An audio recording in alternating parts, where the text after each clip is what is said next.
We joined EXP in 2019, and it was the best decision that we made that year. If you have questions on what it's like to be at this brokerage, reach out to us. Happy to chat. Let's get to the content. Welcome to The Solution, a real estate podcast where two youths. You say youths? Youths. What is a youth? That was a Joe Pesci term, wasn't it? Yes, it was. Okay. My cousin Vinny, actually. Yes, Okay, yes. all right. We're two real estate agents, Jeff Sibbach, Jeff Sibbach. Oh, and you, Phil Sexton. We come together with microphones between us to talk about, we run a real estate team out of Scottsdale, Arizona. We like to come onto this podcast and share what we're doing to put consumers first, what we're doing in our business, what we see topics out there nationally. And honestly, today's topic about transparency. Well, I would say it's probably season 4 about the industry, right? Like it's like, you know, I mean, I don't know when we made the change, but if not, it should be season 4 because we're making it to, because I just don't think that realtors understand the impacts of the industry. Like, as we've been talking about Leopard and the National Association of Realtors, like, I'm surprised at how much we need to help them learn more about the industry. Well, true. And that's And why how we come it will on. impact them. Yeah. But that's why we come on here. So people aren't in the dark with why things are happening, right? Because today, Carlos brought it up. Well, transparency is difficult if you're in the dark.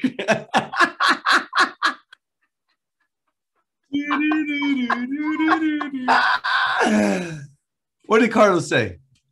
He said it's important. This is an important topic because of what just happened with the lawsuit. He was From said the DOJ, yeah, the Department of Justice. The Yeah. U.S. That's like the U.S. government, right? It is the U.S. Okay, government. so the U.S. government suing who did they sue? National Association of Realtors. NAR. Oh, that's right, NAR. We're members of NAR. We Are got you a member? sued. You're a member of NAR, Carlos? Yeah. I mean, and the government's suing the people that we're a member of? What the heck? Well, the thing is you can't sell. It's hard to sell houses and not be a part of the association. I'm sure there's many, because usually I hear when people aren't in the association, it's because they're not selling houses. Usually they're selling lots of houses. I thought yesterday we had a conversation with someone that indicated that there's people that like, but I didn't know that you could sell houses and be outside of NAR. Oh, yeah. Well, yeah, like the Department of Real Estate here, where you get your license, you can have a real estate license and you're good in the department's eyes at the government level to sell houses. Or to get referral checks. Both. Okay, but I mean, to me, Both. didn't NAR not come out and say that you are not getting out the word enough if it's not in MLS? Yeah, but So that's to their members. You don't, just because you have a license doesn't make you a member of NAR. You have a license with the state government. Most commercial real estate agents are not part of the National Association of Realtors. Correct, but yet they have a real estate license with the state. Exactly. And so once you get your real estate license with the state, then you join your local board, which in our case, it's Phoenix or Scottsdale Association of Realtors. Then that gives you membership to the state Realtor Association, AAR, Arizona Association of Realtors, which also gives you association to NAR, the National Association of Realtors. So you can choose to be a realtor if you have your real estate license, but you don't have to be. And for those of you that may be listening for the first time, if you wonder if Phil's accurate, he actually MCs the Arizona Association of Realtors. So we're going to trust The convention. Oh, I've done a couple of things. Yes, Yes. the inauguration of new presidents that move in. Yes. I'm on the professional standards committee at AAR, but NAR, and he loves it. I enjoy the Service that you get to came from a provide. line of volunteers. I know. right? And I do And enjoy it giving runs back. deep. It runs deep. It runs deep. Meaning his dad did it, and like His all dad. his friends did it, and he just loves serving the public. All right. So back to your statement though, NAR said to their members that they all need to have all of their listings in the MLS. But that doesn't mean that real estate licensees need to have their I was license. just pointing it out. All right. Yes. All right. But that's a little background in licenses. But let's move forward, right? So now what? DRJ sues NAR. Well, the question we start out with is, should we be more transparent? And Carlos was commenting. What were you going to say, Carlos? That about transparency? Well, Yes. we have to be transparent. I mean, that's the whole reason that NAR got sued by the DOJ. But why aren't we what the question is why aren't we transparent Aren't we transparent? Can you not see us through the computer? Yeah, exactly. Well, see, I really think, and then probably coming from the automotive industry, it just, maybe if we tell the customer the truth or the clients the truth, it'll scare them away, or it'll try them to buy something cheaper or try to cut the commission on the buying side. So a lot of realtors are scared. In my opinion, realtors are scared of that. And so they're not going to say that. They're scared of transparency? Yes. Okay, do you think that's the number one reason why they're scared of transparency? I have a different one. Yeah, I think that's the main reason is they're scared of transparency. How about Nate it affects their pay. Okay, there you go. What affects their pay? Yeah, I was thinking though, because he said they're going to buy a cheaper house and that would affect their pay. I was thinking it would affect their pay in the amount of percentage of commission they could charge is exactly where I was thinking that it was why they are afraid of transparency because transparency? What the heck you haven't even talked about. Right. What do you want to ask me? That's what I am doing. Okay. What do you mean transparency? Well, what we're talking about in transparency in this case is because transparency has lots of definitions, but we're talking about, can the consumer see what's going on in the real estate process from the comforts of their home, right? So let's walk through the different pieces of what is considered the real estate transaction and whether it's transparent or not. So can they see how many people showed their house online? Now, who's they? Who's the seller? Okay, so a seller. So we're going to start on seller side? Right. Can they see the inquiries about their house? Can they see? I'm just talking in the beginning of the, our MLS software has like listing activity reports. So we can share with our client, but I don't know that we can set up a reoccurring share with our client. Right, but it's not the idea of transparency would be is that they could pull it themselves. Okay, well that's not transparent. All right, so because it's behind the realtor, they can't pull it themselves. Correct. So the realtor controls whether those listing activity reports go to the seller or not. I think it's good. So let's say that you want to buy something and we'll go with one of those small websites out there. We'll go with Amazon. All right. Okay, because on Amazon, you go there and you can see reviews. You can see what the last one sold for. You can see the competitor products all in one area and screen. And you can get a pretty good feel and comfort level because you can look at other places. You can see it. But yeah, I love this topic. Okay. Buddy. We're going. So in real estate, I can also see reviews and I can also see comps and I can also see what other homes are for sale. So you're saying no, not in one place. In one place. Oh, okay, in one place. All right. I mean, the thing is, but the challenge is the other thing is the realtor asks for the reviews, and in Amazon, the consumer store asks the store asks for the reviews, and I'm just going to argue that is the challenge. And number one issue I have with reviews and concern is that it's funny because, when you get to choose reviews, you only pick the happy customers, right? When I ask for reviews? Yes. I don't ask the pissed off guys? You don't, yes. Right. It's called the Net Promoter Score, right? Like, no. Sorry. That's not what that is. Okay, I'm sorry.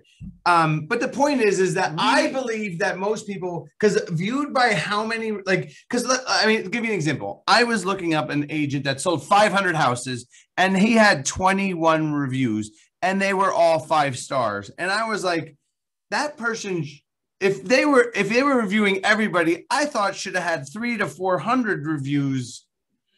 If we made it easy and accessible for people to just review, like to me, if the broker sent it on every file and said, here's 5 questions, fill it out. Because you know what? Because Zillow reviews our clients.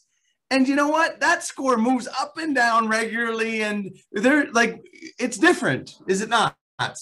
Yeah, well, that's why we use you mentioned NPS score. We use the NPS score to know what the real number is. Correct. As opposed to the marketing number of leave Right. a review current, on Google, or leave a review on Zillow, or leave a review on any of these this sites. is at the end. Those are two different things, right? CSAT score is what you're talking about, whereas reviews is what you mentioned.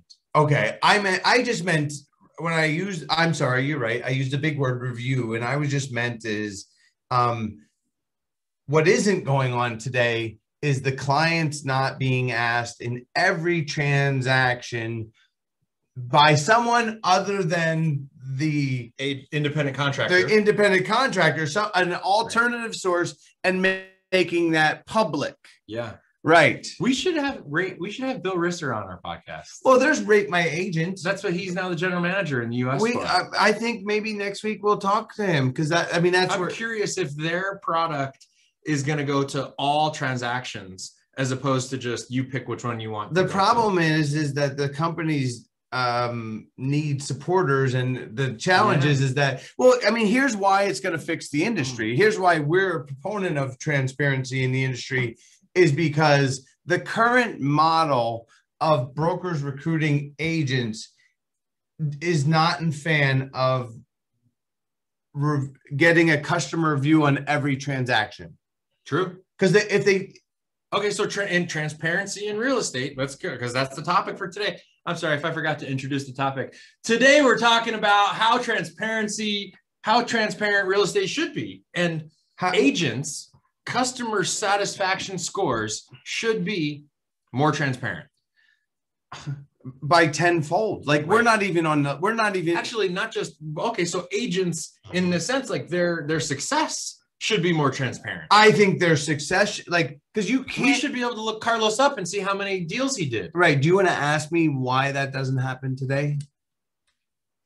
Why doesn't that happen today, Jeff? Well, I'm glad you asked, Phil. It's because... Hold on, Carlos is coming. Oh, I see your cup, Carlos. Nice. Right. Oh, you got one. You know what, man? Mine says Grand Canyon on it. I don't know what yours says. Yeah, mine's not that. So those at home, they're comparing their cups because we also launched this on Zoom, YouTube. Yeah. And if you want to watch it live, you can. Where do they subscribe? To join our we do a live studio audience on Zoom. And if you want to join our live studio audience on Zoom, then you can go to Sibbach.com/careers, and there's a sign up button on the bottom. Okay, awesome. Good deal. Sibbach, SIBBACH.com/careers. All right. So to me, it's clear that, I believe, due to the amount of realtors has almost doubled, meaning that it was 800,000 realtors about 7 or 8 years ago, and now it's almost 1.5. So I'm going to just say roughly it's almost doubled, while home selling has only increased by 20%. 25%. Yeah, 25% during that same time frame. So would it be fair, Phil, if I said that broker's job clearly is making sure that they recruit? Yeah, I think the word we've used before is they're agent-centric. Agent-centric. They don't want to do anything that makes the agent not look good. Right, but so when you're recruiting... a lot of agents are new, you don't want to have that be obvious. Or if you didn't train them appropriately, you wouldn't want to review. You don't want that to be obvious. Right. You don't want it to be obvious. Like, sorry, let's call it non-transparent. Not transparent. Yes, exactly. So to me, the question is for maybe Commissioner Lowe is maybe we should put more pressure on the brokers to be more transparent as well. But it's, as long as nobody's complaining, then she's underfunded. So I'm not trying to pick on Miss Lowe. No, I have a question about it. How are we going to regulate something like that as your broker? Let's say if I were to be a broker and my agent wouldn't be, quote unquote, have a good customer service score. Is there any sort of, incentive to get a better score?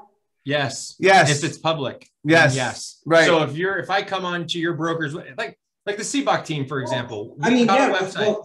Hold on one second, Carlos. Let me finish this thought. On our website, Sibbach.com, which we're going through a reiteration of our agent page, because now that we've got 80 agents on that page, I need to promote the agents that are doing an outstanding job for clients.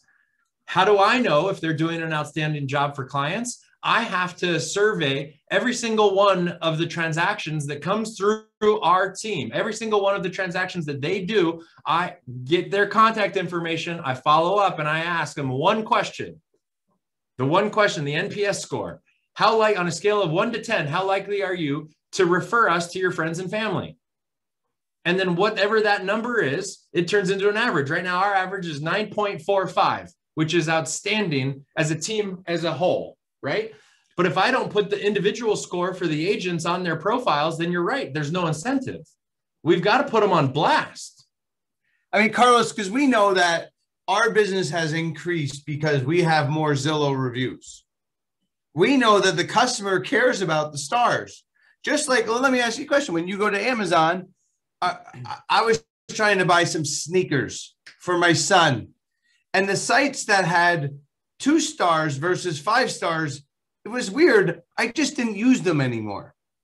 Yeah. Right. Like I did not until they got at least 4.5 stars or more from the reviews. I didn't do it. But if it's public and you don't get a chance to change it or exclude the ones that you want to, like Yelp does or whatever, right? Like they exclude reviews that yeah. So then if you have then if you have 2 stars, how do you actually get to, and nobody wants to work with you because you have 2 stars? How do you improve that if nobody wants to work with you? You join the Sibbach team to learn how to treat the consumer right. I love that answer. I was going to go if they just listen to Jeff and Phil. Amen, brother. Amen, brother. Here's my issue. I come from the automotive industry, and seeing service advisors whose pay is based upon their CSI score. You're going right where I was going. CSI is Customer Service Index score, how satisfied, quote unquote, the customer is. Their pay is based on that. So if a customer comes in and is disgruntled because of something that the service advisor couldn't control, they bash them on CSI, and then their pay is affected like by 20%. It's ridiculous. So in the end, it turns into I better suck up to this customer or else I'm not going to get my 20%. And that 20% is off of their normal pay. So they get paid. Yeah, but you use the word suck up to the customer. And I would change those words because that has a negative connotation to provide an outstanding level of customer service. Well, I mean, that's the thing. Like I've seen advisors that provide the best service ever. And it's not that they're sucking up. It's just that the customer was disgruntled for something that the advisor but let's talk about real estate. I love his example. But real estate's different because we can control a lot of the process because we're getting reviews, and we know that because we're asking it that you can score high if you do a great job. Okay, so being transparent in real estate, because we're talking about real estate agents right now. We haven't even gotten into the transaction. But I'm going to take us on one level deeper. Thank you. Is it too hard? Like if I have, it's going to be a 6-week series. Absolutely, it is. This is how the real estate agent transparency, not real estate transaction. If I have 2 out of, if my NPS score is bad and it's public that it's bad, the way that I could get my customer or people to still want to work with me is by price. So then if I had a public NPS score, should I also have a public commission that I charge? Well, no, because if you're a buyer's agent, you're splitting the commission from the seller's agent anyway. Here goes oh boy. We're in the deep now. We're in the deep now. Well, Carlos, this is the challenge, and this is why Leader is suing all the lead brokers, is because they're guaranteeing commission for people doing bad service. And that's why we need transparency, and it has to come. I mean, but do you want to go down this rabbit hole longer, or do you want to talk about the DOJ? The DOJ loves to, where they were just talking about making the buyer broker commission rate, right? Like, because to me, I mean, do you want to go deep on that, or do you want to no? Let's go DOJ. Huh? DOJ. DOJ. Okay. Yeah. So the DOJ sues NAR and says they settled that, right? Well, They settled that for today. Anyway. I mean, to me, the question is were they talking to the right people and researching? Because I didn't love their, I mean, here's the thing Here's DOJ it affects a lot of people. So they started small with them, in my opinion. And that is just, it's not fair to the buyer. Okay. That they can't see how much their agent is getting, because the DOJ feels that if the buyer knew how much the buyer agent is getting, because the problem, then it would be more fair. Well, the problem is that the realtors, because they've been doing it for 100 years, started saying, because the money was guaranteed, that it was the big word that we're no longer allowed to use starting in 30 days, 40 days. The F word. The F word. Four-letter F word. Four-letter F word. F-R-E-E, free. Yeah. And I'm guilty of it myself. Like I made my hay as a buyer's agent, and I shouted that at the tops of my lungs. Even when I was new, I'm like, you don't have to pay. You don't. Yeah. Actually, I didn't say you didn't have to pay, because I always knew that the buyer is paying it because they're buying the house and they're paying the full value of the house, and my commission's in it. Therefore, but the point is that's not transparent to all buyers. Right. Because they're told it's the seller's commission being paid, which is why it's a shell game. Because are we unclear that the leader said, no, you're inflating my cost of my house, and now I'm paying mortgage interest on it. So it is affecting and that's the one I think that's going to come home to roost, because I actually kind of see that line of thinking. Yeah. But let's go back to the DOJ. The DOJ just said to realtors, okay, I thought it was two things. It was one, you have to make the buyer broker fee so that they know that there's a fee included. Visible. It had never been transparent at the search process. And they say that, yes, now it has to be transparent. Because JB Sinnott said, he said it was visible in Seattle. And I went out to Zillow and I looked and I didn't see commission. Right. So I don't know what he meant by transparent. In the state of Texas, we're in a non-disclosure state. So what does that mean? Non-disclosure, you don't even have to, you don't publish what you sold your property for. Like if you look in Zillow and you look under mine, all the properties that I've sold does not have a price of what I sold them for. That was when it used to be a Republican state, right? Interesting. Yeah. So in Texas, as a seller, you don't have MLS? Only on the MLS. You can't find the taxes. Taxes aren't based taxes. Hold on Zillow, it doesn't say the prices. It tells you the sales price, but it doesn't tell you the sold price. Oh, the listing price, you mean? It tells only you the listing price, but it does not tell you the sold for price. Nor does the tax records, the public tax records? Nope, the public tax, Texas is a non-disclosure state, so a tax assessor, appraiser comes and appraises your home, and then that's how your taxes are based. If you release your sales, the price that you sold your home for to the county, then they'll base it off of that. But you don't have to tell them.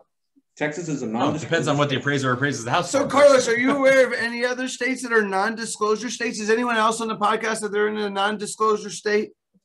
So back to the non-disclosure state. Idaho's non-disclosure as well. Idaho, thank you. Any others? I'm gonna have to look that up. That's a new term to me. I've heard the term. I just didn't know that meant they didn't. Non-disclosure is a big word. I didn't realize that was about price. Interesting. All right. Oh, and so as far as our contract, on the last page of the contract, where it states the broker on the buying side and the selling, or the listing side and the selling side, on the very bottom it says how much the cooperating broker / the buyer's broker is getting paid. Yeah, ours too. But the challenge is, Carlos, is that's at the end. You've already got your mortgage. No, this is during the you already got your negotiation van when you make outside. the offer. This is a, he said the contract, not Yeah, the settlement. when you're making the offer. Oh, I When misunderstood. you're Thank making you. the offer, Oh, you get to say what you're getting paid. Nice. is there any So- contestation about that? Never. Do you get to make that number up, or do you just pull that number from the MLS? It's here in our MLS or in our associate AR, it's half of the listing commission. Automatically. Automatic. What? Interesting. Oh, because in our state, you get to choose which one what you offer. Well, you get to choose what you Freaking liberals. the seller technically chooses, but the agent fills out the contract and puts a number in there, and then the seller signs it. It has to be greater than 0. Yeah. Right. Yeah. Interesting. A whole number greater than 0. Yeah. But it's weird because 90. I mean, yes, the listing, it's one of two numbers. The listing says how much. It really it says like we have an agreement, so we have to fill it out as half, regardless. So but no if wonder you were to list without NAR, without the MLS, then you can adjust whatever you want.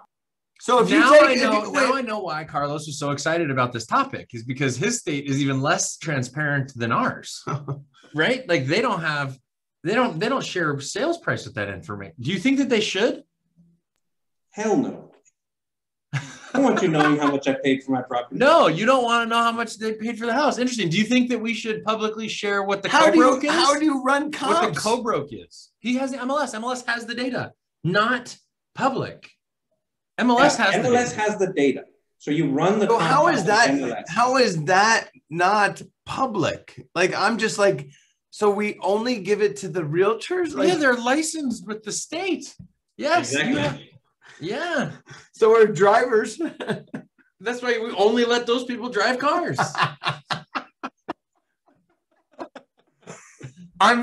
He's stuck. You've almost speechless. Wow. You know? I feel like so Ben Crane. What's his name? Ben, the guy that's on TV. Anyone ask Ben Crane? Is it Ben? I don't know. Ben Stein. Ben Stein. Anyone? Ben Stein. Anyone?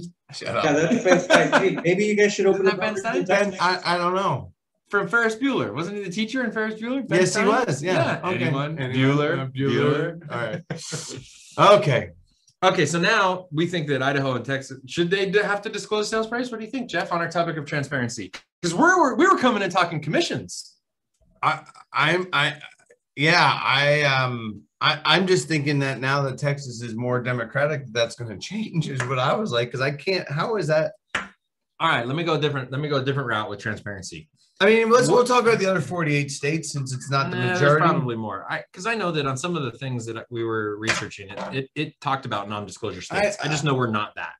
You can tell we're not a law firm, here because. Yeah. So all right. What states are non-disclosure states? He's asking Surrey right now. 12. All right. Good. Google. We're good to move on. Yeah. Moving on. Alaska, Idaho, Kansas, Louisiana, Mississippi, Missouri, Montana, New Mexico, North Dakota, Texas, Utah, and the Republican, Strike. Yep. All right. So next topic. Do you think that the offers for a house from the buyers, when a buyer makes an offer on the house, do you think that other buyers should be able to see that? Say that again. When a buyer makes an offer on a listing, let's say that there's a house that's listed for $100,000 and I'm a buyer and I offer $100,000. Do you think that other buyers should be able to see that's what I offered before it's accepted? Sure. What about you, Carlos? No. I love debates. Okay, ding, ding, ding. In this corner, we got Carlos coming out of Corpus Christi, Texas. Former Navy, Coast Guard, 17 years in the service. Thank you very much for it. No, he does not think that buyers should be able to see other buyers' offer. And in this corner, we have Jeff Sibbach coming out of Penn State, Pennsylvania, in the real estate business for 18 years, runs a team that's $276 million, has even looked at online bidding platforms that do offer transparency. Says, yes, we should allow them to see. Why? Yes, Jeff. Because I am a consumer first realtor. Why? No, Carlos. Because it will just drive the price of a property up and with no control. Okay, before I get into both of the things that you guys just said, we're going to take a quick commercial break and we're coming back. This one is hot. We got a cliffhanger today, Adam. The old way. You, the agent, puts a for sale sign in front of your listing and add it to the MLS. IDX and syndication take over and your listing hits the web. Interested buyers start calling in and they are connected to different agents instead of you, the agent that was hired to sell the house. This is bad for you and the seller. New way. You introduce RDigs to your sellers. RDigs installs a for sale sign in their front yard and markets to elite agents and buyers with the RDigs app and open houses. All inquiries that come in are shared with you and the seller. Your listings, your leads. Thank you for coming and staying with us for that. What good, our commercials are getting better. I mean, man, solid. So when we left you, we had Jeff Sibbach in one corner that said that we should have disclosure, we should have transparent offers because it's consumer first. But then Carlos said, nah, it'll drive the price of the house up. Really? It'll drive the price of the house up if they can see it? Carlos, you got to help me understand that. Well, I mean, you'll get a person who can actually come in and let's say, let's give the $100,000 example. Okay. And someone who can pay up to $200,000, but they want that house. And then you have your consumer who can maybe pay at most $110,000. If you make that visible, it's not an even playing field. So the people who can come in will keep on paying more and more and more for those properties. So that property will keep the value will go up uncontrollably because I can just flex my cash. Whereas you have a regular Joe off the Okay, hold on. All right. I got a question for Carlos. So, how do you determine the sales price, Carlos? Of any house that you sell, how is the sales price determined? Based on the market, based on the CMA that I get. No, I'm talking about like when people ask me, well, how do you, Jeff, know what you're going to sell it for? I give them an answer. How would you answer that question, Carlos? When you're representing me, I have a house, 1,200 square feet or 1,800 square feet in Corpus Christi, Texas. It's one level. It's got a pool. It's close to the lake. And, what is it going to sell for? How are we going to decide price, Carlos? We're going to decide price based on the sales prices that are around the homes in the same area that are within 3 years of the age of your home. So then I'm just going to list the price at whatever I list, and all buyers are just going to pay that price? If I list it for, all right, so what are the current sales? 330, 340? Here, 220. Okay, 220. All right. So but then I can just, what you're saying is because I can just list it at any price and it's going to sell.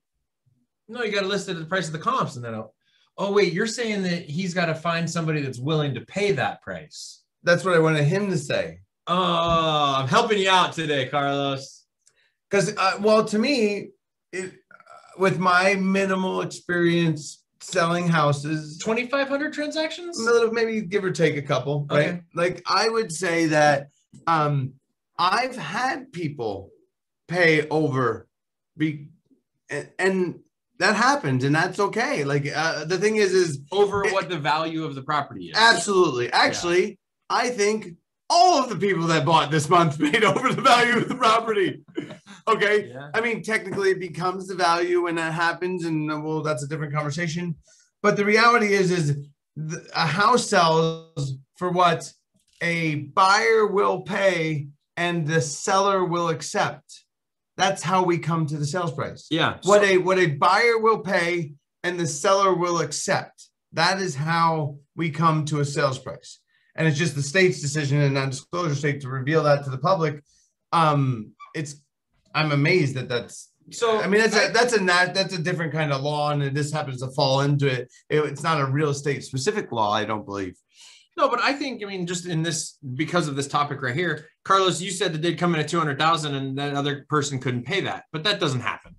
It doesn't happen. No, it doesn't. I mean, it's an excuse, but you know, debate, because we have people, we've got multiple offer situations, and we have agents that it can be very aggressive, and they call us and they go, just tell me where I need to be to win. Just tell me what I need to put on the contract to win. Just tell me what the number needs to be. Right, Adam? Yep. And Phil, then, what if you got to talk to each of those people, what would you say in representing your seller?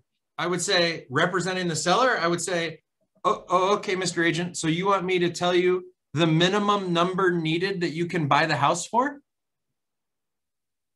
And then you would pause and wait for them to answer? I would wait to hear what they said. Well, yeah. Okay, cool. Now, does that sound ridiculous that that's what you're asking me, who's representing the seller, to tell you what the minimum number would be? Yeah. But that's what they're saying. But that's exactly what they're saying. Yeah, right. Like, tell me the lowest number that I could pay for the house, Phil. Because there's a term in our industry called highest and best, right? Correct. Not give me $1,000 more than the next guy. Oh, give me $1 more. Don't give me $1 more than the last guy. Right. Give me what your highest number is that you would be willing to pay. So then anyone that answers that question essentially is breaking their fiduciary duty to their seller. Unless the seller instructed them to disclose all offers to the other side. But that just doesn't happen very often. I mean, if ever. No, they only say to do it if it benefits me. The seller. Right. The seller says, if you think it benefits me to disclose it, then I think you should disclose it. Right. Right. As long as they're not with the same broker and all that stuff. So, yes. All right. But because the point is, well, I don't know where are we going? That was just the offer price. Right. Because transparency has a lot of different pieces, right? It's a very complex topic, though. Okay, wait a minute. I got a transparency question. What? And maybe we have to wrap it up with this last one because we're coming back next week to pick up on the things that we missed because there's a lot on the table still. Do you think that referral fees should be transparent? So if I have to, I don't want hate mail, so I don't want to answer how I feel. Oh, all right. Well, then let's put it out to the audience. This is why it's good to have a studio audience. Yes. Did I say Carlos was from Nate Corpus or Christi? Kevin? Let's get Nate or Kevin to participate. Or Lucy. How about Lucy? Should referral fees, meaning if you're getting a referral fee, like because I have one now where an agent from EXP out of Michigan referred me to his dad's house and his dad's moving. And should it be? You're saying transparent? Does that mean on the HUD or that means on the web transparent? I'm good with either one. But should somebody know outside of the parties that are receiving the money, right? Like, let me do it a different way. What about when I saw a commercial on TV last night for a company called HomeLight, and it says HomeLight said that it's free to go see the top agents to figure out who we want to work with. Free to the public. It's free to see who the top agents are. So I go to HomeLight and I look to see who the top agents are and I say, yep, that's the top agent that I want. And now that agent calls me and I get to work with that agent and it's awesome. But then come to find out down the road that agent owed HomeLight 35% of the commission they charged me for that service. Oh boy, if we want a cliffhanger, this is the one for next week. I mean, I don't know. Should that be transparent? Well, I would like to, to me, I there's a lot on this one.